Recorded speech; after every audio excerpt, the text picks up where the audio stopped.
Jaya Jaya Sri Caitanya Jaya Nityananda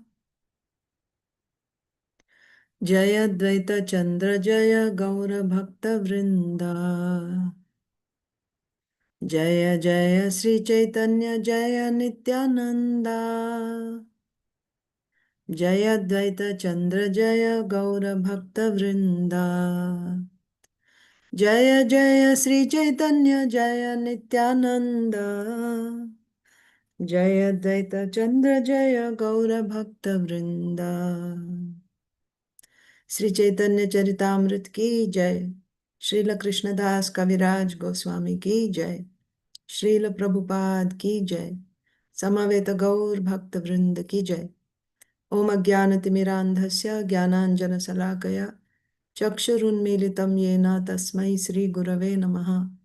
Sri Chaitanya Manobhishtam Sthapitam Yena Bhutale Swayam Rupaha Kada Mahyam Dadati Swapadantikam Vandeham Sri Guru Sri Yuta Padakamalam Sri Gurun Vaishnavamscha Sri Rupam Sagrajatam Sahagana Raghunathanvitam Tam Sajivam Sadvaitam Savadhutam Parijana Sahitam Krishna Chaitanya Devam Sri Radha Krishna Padan Sahagana Lalita Sri Vishakhanvitamscha He Krishna Karuna Sindho Dina Bandho Jagatpate Gopesha Gopika Kanta Radha Kanta Namostute Tapta Kanchana Gaurangi Radhe Vrindavaneshwari Vrishabhanu Sute Devi Pranamami Hari Priye Vancha Kalpatarubhyascha Kripa Sindhubhya eva cha Patitanam Pavanebhyo Vaishnavebhyo Namo Namaha Namo Om Vishnu Padaya Krishna Presthaya Bhutale Shrimate Bhakti Vedanta Swami Niti Namine Namaste Saraswate Deve Gaurvani Pracharine Nirvishesha Shunyavadi Paschatya Deshatarine Jai Sri Krishna Chaitanya Prabhu Nityananda Sri Advaita Gadadhar Shrivasadi Gaur Bhakta Vrinda Hare Krishna Krishna Krishna Hare Hare Hare Rama Rama Rama Hare Hare.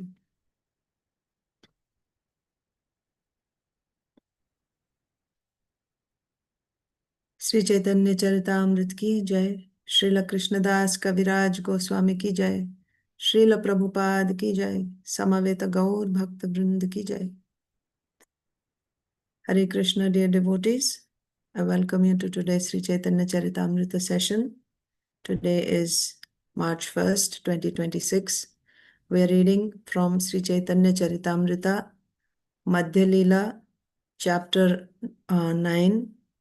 Lord Chaitanya Mahāprabhu's travels to the holy places in South India. And in that, yesterday, we read text 74. So we saw that Mahaprabhu, after going to Tirumala Tirupati, and then Lord Ramchandra's temple, then Pana Narasimha, then Shiva Kanchi, then Vishnu Kanchi. From there he went to Sri Kalahasti, Lord Shiva's temple. Then he came to Pakshitirtha, also Lord Shiva's temple. Then from Pakshitirtha he came to Vriddhakola, Varahadev's temple, where there is Anantasesh on Varahadev. Then from there, Sri Chaitanya Mahaprabhu went to the temple of Shyāla Bhairavi, goddess Durga, a form of goddess Durga. And then he came to the bank of river Kaveri. So now we will see what happened after that from text 75 onwards. I'll share the screen with you.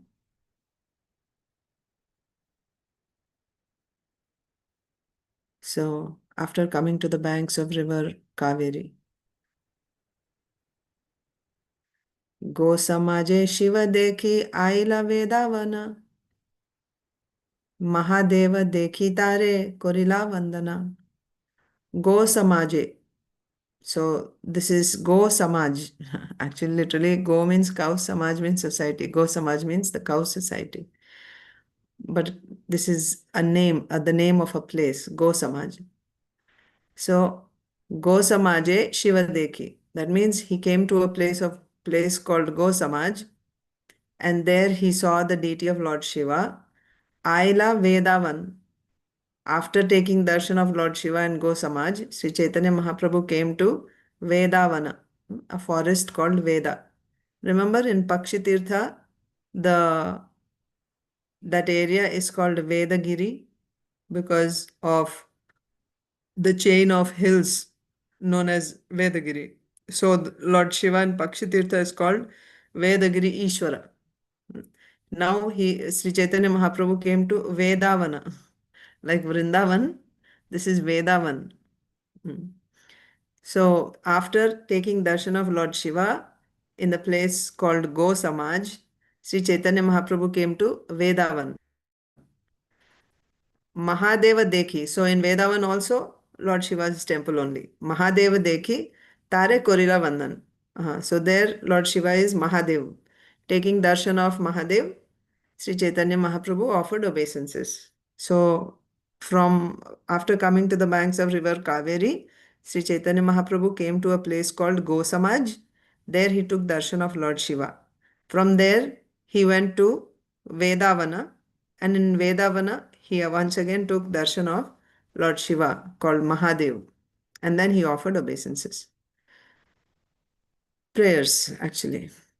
The Lord then visited a place known as Go-samāje where he saw Lord Shiva's temple. He then arrived at Vedāvana where he saw another deity of Lord Śiva and offered him prayers. Purport by Srila Prabhupada.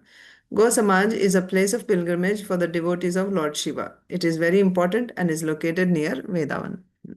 So this Go-samāje is a place of pilgrimage for the devotees of Lord Śiva and is very important. amṛtaliṅga-śiva dekhi, vandana karilā, saba śivālaye śrī-vaiṣṇava āilā. amṛtaliṅga-śiva dekhi. So in Vedāvana, Sri Chaitanya Mahaprabhu took darshan of Lord Śiva, is said. So there, the deity of Lord Śiva is called Amṛta-liṅga. Amrita, nectarian linga. amṛtaliṅga-śiva dekhi, vandana karila. He offered prayers. Saba śivālaye śaiva-vaiṣṇava āilā. As a result of Mahaprabhu's going to all these temples of Lord Śiva, so who will you find in the temples of Lord Śiva? You'll find the devotees of Lord Śiva. So all the devotees of Lord Śiva turned into Vaishnavas. By Mahaprabhu's visiting the temples of Lord Śiva, all the Shiva bhaktas turned into Vaishnavas. Saba śivālaye, in all Shiva alayas or Shiva temples, śaiva means the worshippers of Shiva, śaiva, Vaishnava āilā. All Shaivas became Vaishnavas. Seeing the Shiva deity named Amṛtaliṅga, Lord Chaitanya Mahaprabhu offered his obeisances. Thus he visited all the temples of Lord Shiva and converted the devotees of Lord Shiva into Vaishnavas. So Mahaprabhu visited. Just a very quick recap from what we did yesterday. Yesterday we saw that Mahaprabhu, after visiting various places, came to the banks of river Kaveri, and there he took darshan of Śrī Bhairavi.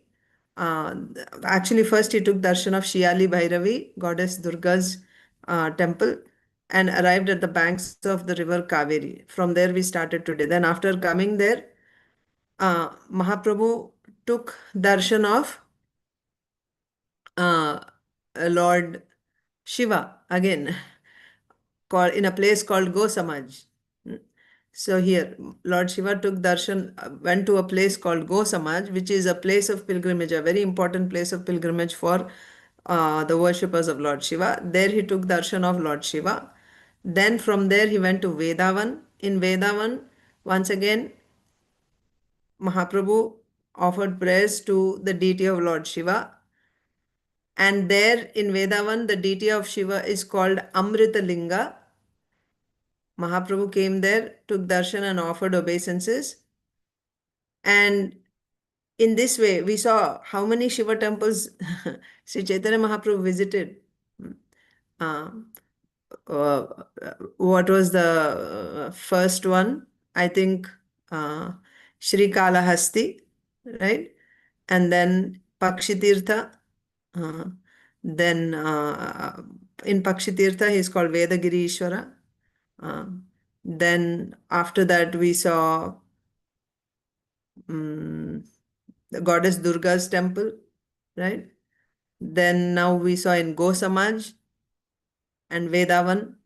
So in this way, Sri Caitanya Mahaprabhu visited all Lord Shiva's temples. But the significant point is wherever Mahaprabhu went, in all these Shiva temples, in all these places of pilgrimage for the devotees of Lord Shiva, all the Shiva devotees turned into Vaishnavas. All the Shaivas became Vaishnavas because of Mahaprabhu's presence, because of his influence. That's the important point.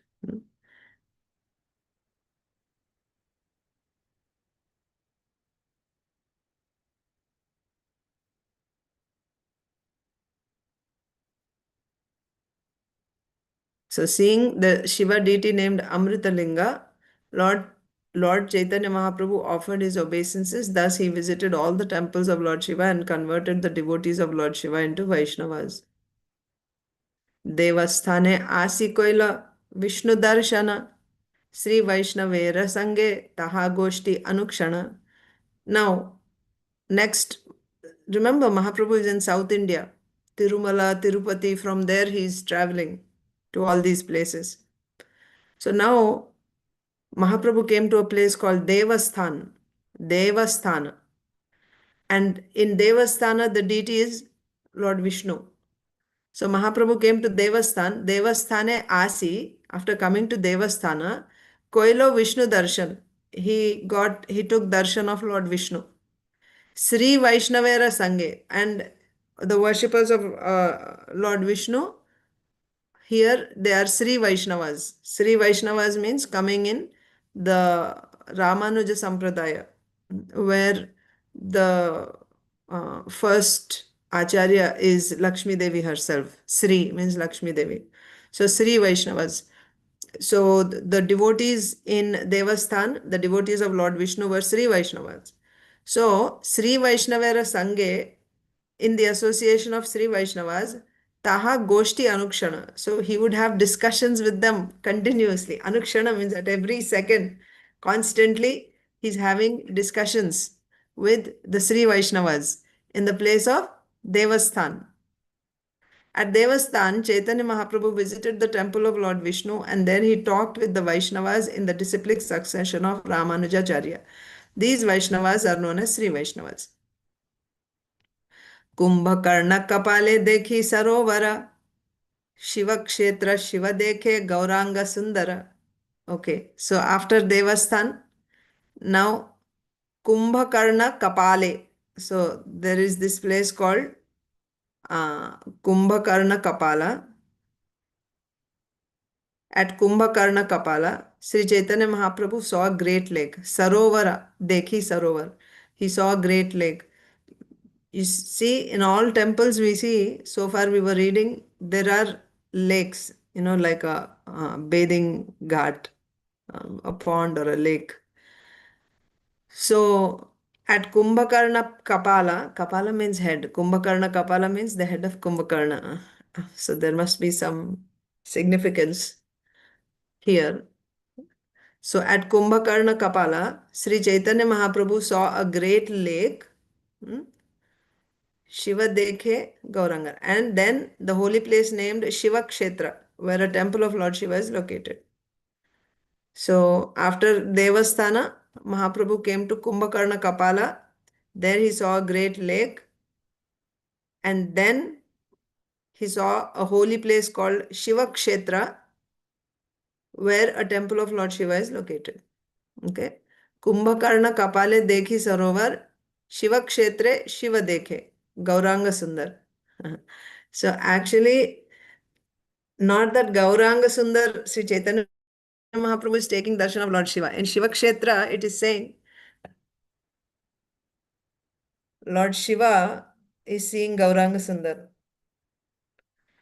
Purport by Srila Prabhupada. Kumbhakarna is the name of the brother of Ravana.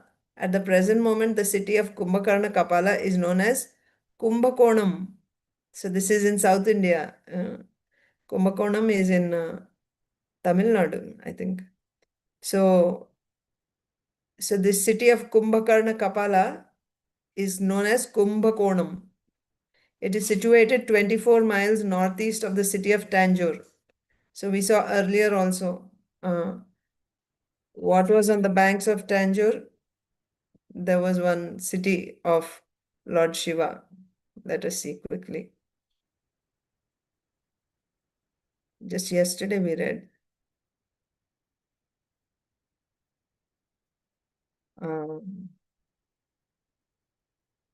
Maybe this one only, Śiali Bhairavi temple. Yes, that is on the banks of river Kaveri, but this is in the district of Tanjore. One second. Huh? Yes. So Śiali Bhairavi temple is 48 miles northeast of Tanjore. Okay. So now this temple of Kumbhakarna Kapala, Lord Shiva's temple, this is in also near the Tanjore city. Kumbhakarna Kapala. It is situated 24 miles northeast of the city of Tanjore. There are 12 temples of Lord Shiva located at Kumbhakonam, as well as 4 Viṣṇu temples and 1 temple of Lord Brahma. So there are 12 temples of Lord Shiva, 4 temples of Lord Viṣṇu, 1 temple of Lord Brahma. There is a temple of Lord Brahma in Kumbhakonam. Shiva Kshetra within the city of Tanjore is situated near a big lake known as Shiva Ganga. Shiva Ganga. So that lake in Kumbhakonam or Kumbhakarna Kapala, that's called Shiva Ganga. At this place is a large temple of Lord Shiva known as Brihad Ishwara Shiva Mandir. Brihad means big. Laghu means small. And Brihad means very big. So Brihad Ishwara Shiva Mandir. That means the gigantic Shiva's temple. Gigantic Shiva, Brihad Ishwara Shiva Mandir. So this is on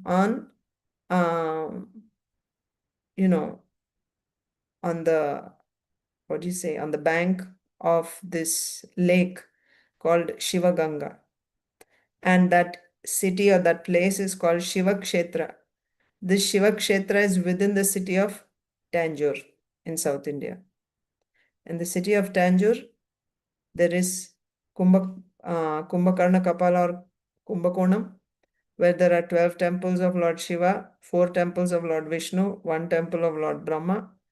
So there, within that city, is Shiva Kshetra, and in Shiva Kshetra is a huge lake called Shiva Ganga, and on the bank of this is a big temple of Lord Shiva called Brihad Ishwara Shiva Mandir. So Mahaprabhu went there.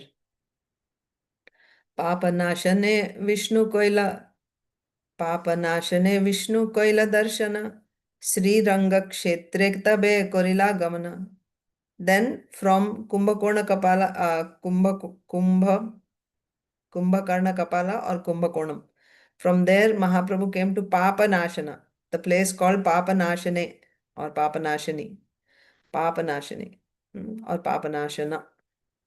Papanashane Viṣṇu Kaila Darshan. In Papanashana place, Papanashana means the place that destroys all sins. So in that place, Mahaprabhu took darshan of Lord Viṣṇu. Papanashane Viṣṇu Kaila Darshan, Śrī Kshetre tabe karila gaman. And from Papanashana, Mahaprabhu set off to go to Śrī Kshetra, Srirangam. Papanashana is the place where there is a deity of Lord Viṣṇu. After taking darshan of Lord Viṣṇu, Mahaprabhu started off to go to Śrī Kshetra. After visiting the holy place named Shiva Kshetra, Caitanya Mahāprabhu arrived at Papanashana and there saw the temple of Lord Viṣṇu. Then he finally reached Śrī Kshetra. Purport by Srila Prabhupada. There are 2 holy places known as Papanashana. Okay, so Papanashana is not just one place. There are 2 places called Papanashana. Okay. One is located 8 miles southwest of Kumbakonam. That's the one we are seeing now because Mahaprabhu came from Kumbakonam to Papanashana. So one Papanashana is 8 miles southwest of Kumbakonam, and the other lies near the river Tamraparni in the district of Tirunelveli, 20 miles west of the city of Tirunelveli, Palamkot. I think it's called Palkot now, Palamkot. So this is a different Papanashana. So the one that Mahaprabhu is visiting now is Papanashana near Kumbakonam. There is another Papanashana near the river Tamraparni in the district of Tirunelveli, 20 miles from the city of Tirunelveli. Sri Ranga Kshetra or Sri Rangam is a very famous place. It lies in the district of Tiruchirappalli. Tiruchira. There is 2 CH. Yes. Tiruchirappalli.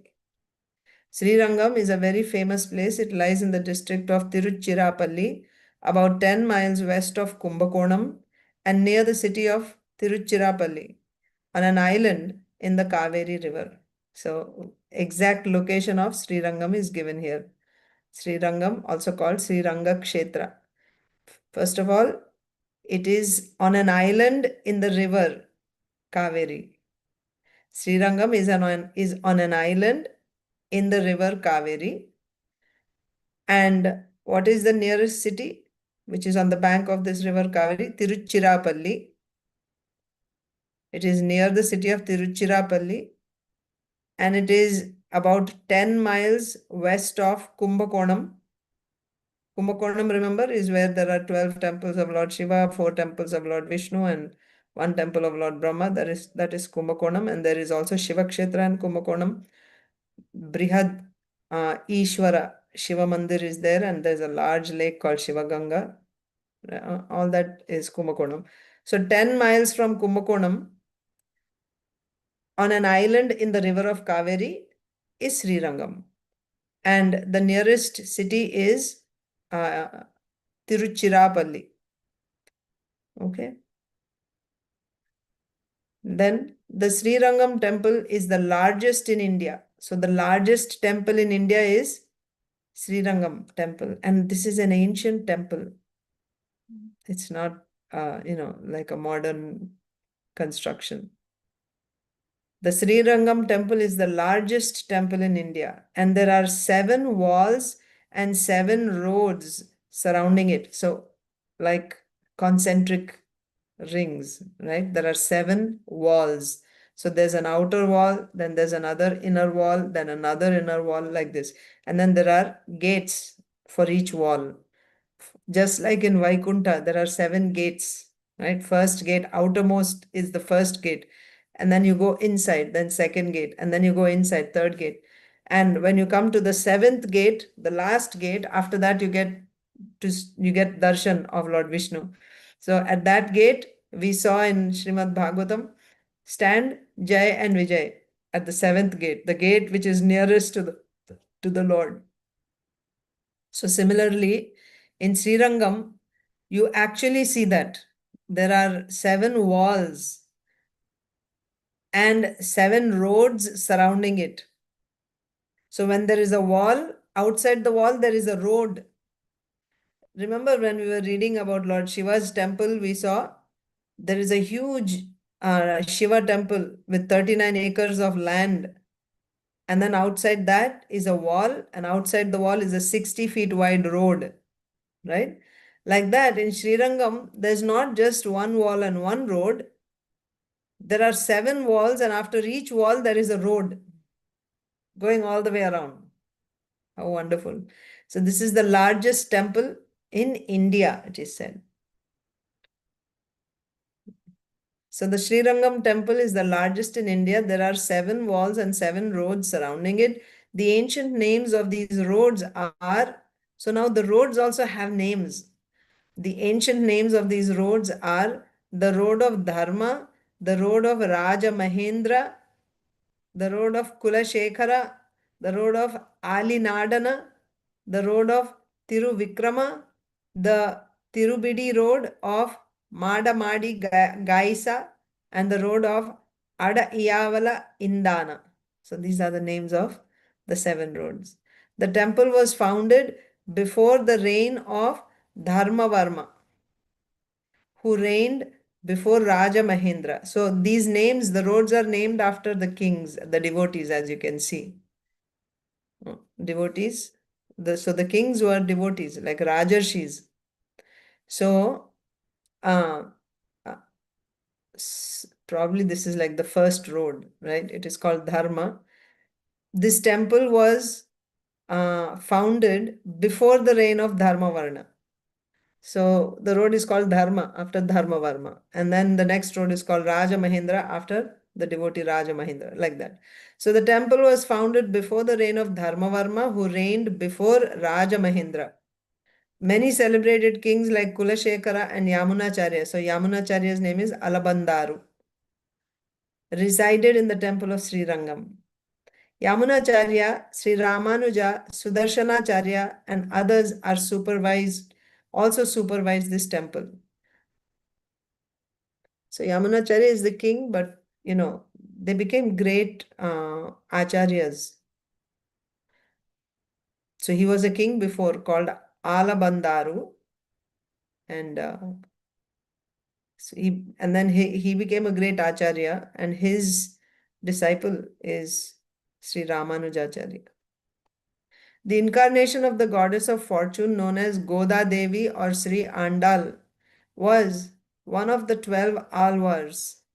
The incarnation of the goddess of fortune known as Goda Devi. So Lakshmi Devi incarnated as Goda Devi or Sri Andal. Lakshmi Devi herself incarnated as Goda Devi or Sri Andal. And her incarnation, the incarnation of Goda Devi, is one of the 12 alvars. So they are like the 6, the 12 acharyas in the Śrī Vaiṣṇava Sampradaya. Like we have the 6 Goswamis in our Gaudiya Vaishnava Sampradaya. Like that they have 12 alvars. So one of them is an incarnation of Goda Devi. So the incarnation of the goddess of fortune known as Goda Devi or Sri Andal was one of the 12 alvars, liberated persons known as Divya Suris. So these alvars are liberated persons and they're called Divya Suris. So one of the 12, so that means of the 12 alvars, one is a lady, a woman. And she's actually an incarnation of Lakshmi Devi called Goda Devi. So of the 12 acharyas, one is a lady. And these 12 personalities are liberated and are called Divya Suris. So Goda Devi, she was married to the deity of Lord Sri Ranganath. She was married to the deity of Sri Ranganath. And later, she entered into the body of the Lord.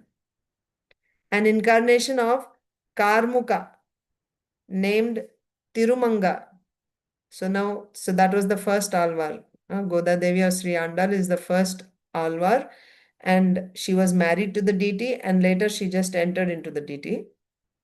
Then another alvar is an incarnation of Karmuka named Tirumanga, also one of the alvars, acquired some money by stealing. He acquired money by stealing, and with that money, he built the 4th boundary wall of Sri Rangam.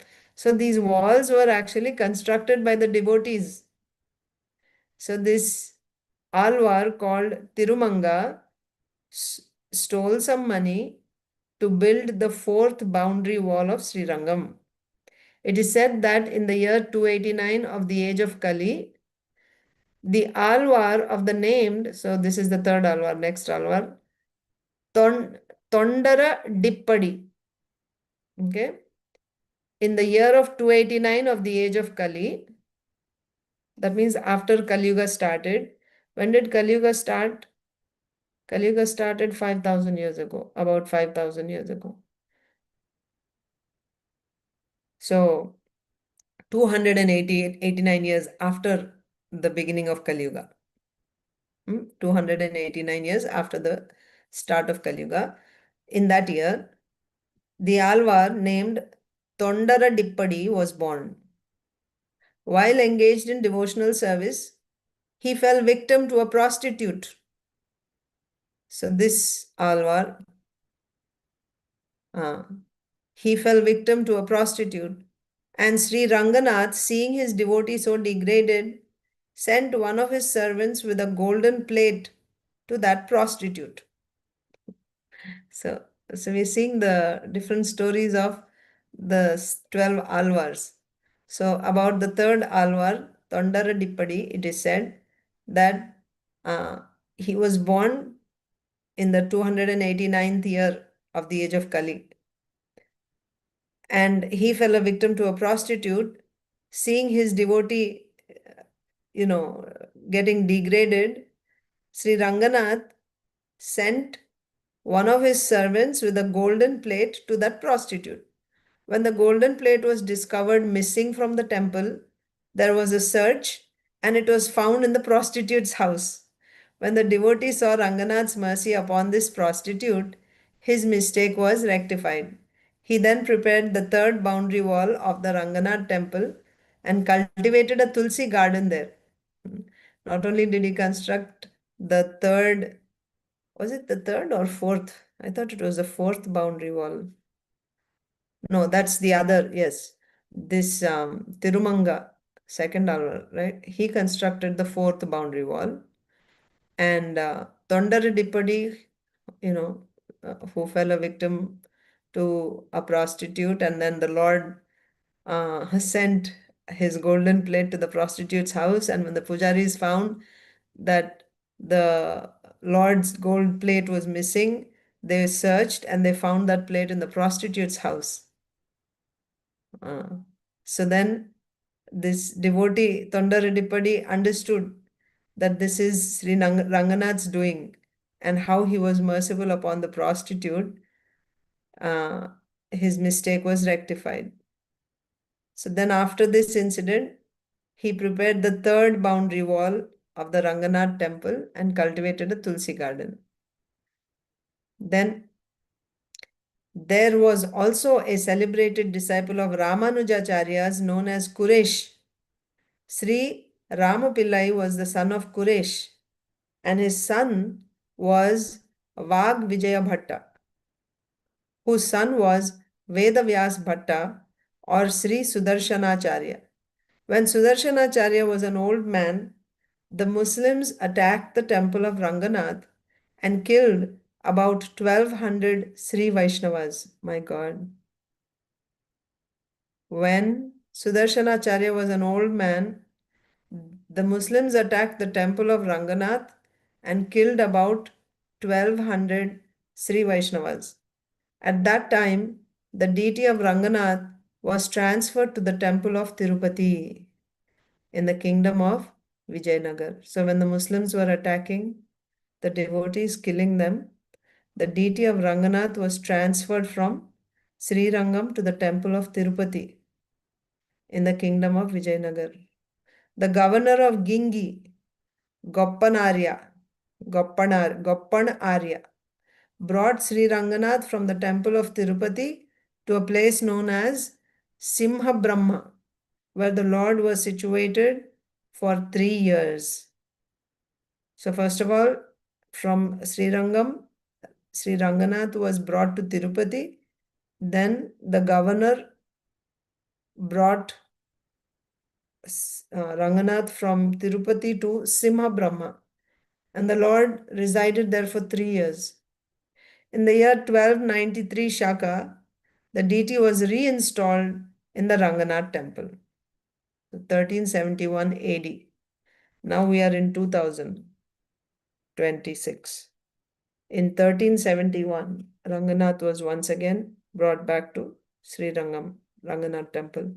On the eastern wall of the Ranganath temple is an inscription written by Vedanta Deshika relating how Ranganath was returned to the temple. So all this is inscribed on stone in the Ranganath temple. If we go there, we can see all this, the history, of how Ranganath was taken to Tirupati and from Tirupati to Simha Brahma and stayed there for 3 years. And again in 1371 AD, he was brought back to Ranganath temple and he's been there since.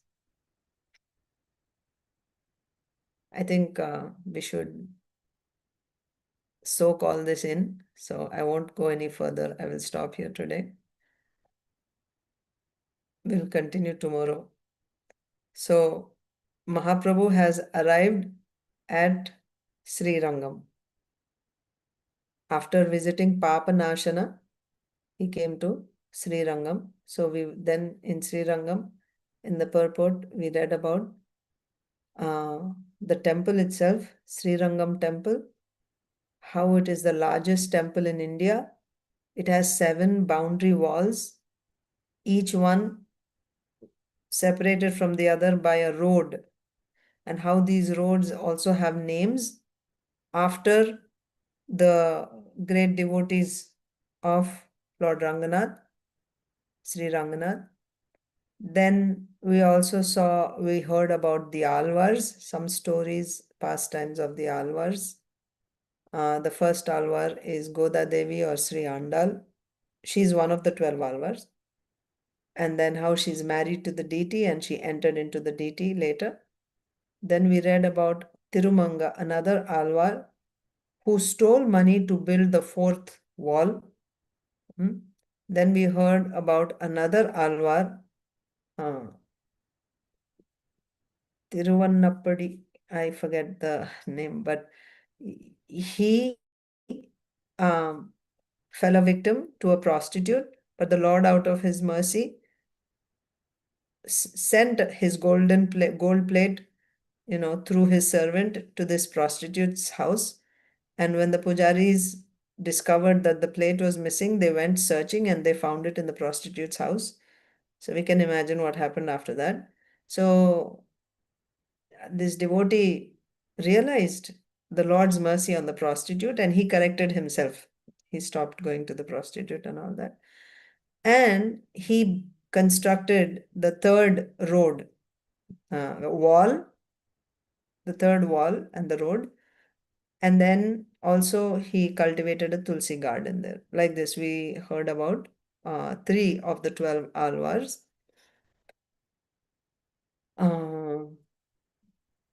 Yes, what else did we read in this purport?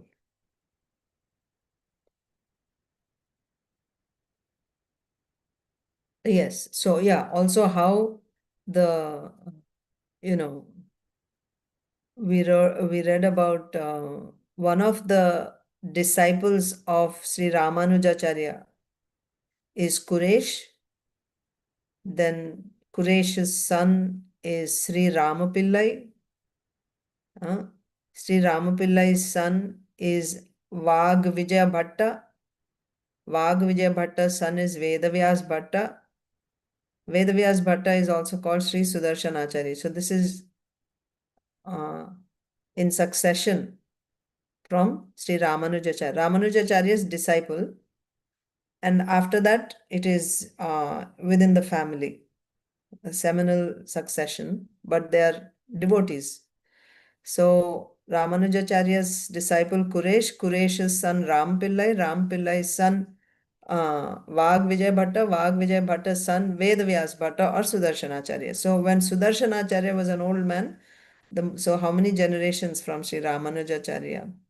1, 2, 3, 4. 4 generations after Ramanujacharya. And in that also, when this person from the 4th generation, Sri Sudarshanacharya, when he was an old man, at that time, the Muslims attacked Ranganath temple and killed 1200 Śrī Vaiṣṇavas. So then we saw how Ranganath was transferred to Tirupati. And from Tirupati again, he was taken to Simha Brahma, place called Simha Brahma, where the Lord resided for 3 years.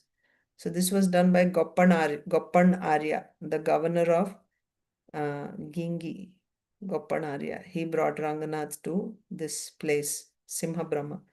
And the Lord stayed there for 3 years. And again in 1371, the Lord was reinstalled in Ranganath. So that's what we read today. And all this history can be found inscribed in the temple of Ranganath, on a wall, on the eastern wall of the temple of Ranganath. You'll see this history inscribed. Vedanta Deshika is the one who wrote this. So we'll stop here today. Sri Caitanya Charitamrita ki jai. Srila Krishnadas Kaviraj Goswami ki jai. Srila Prabhupada ki jai. Actually, right now is okay. I'll just stop live stream.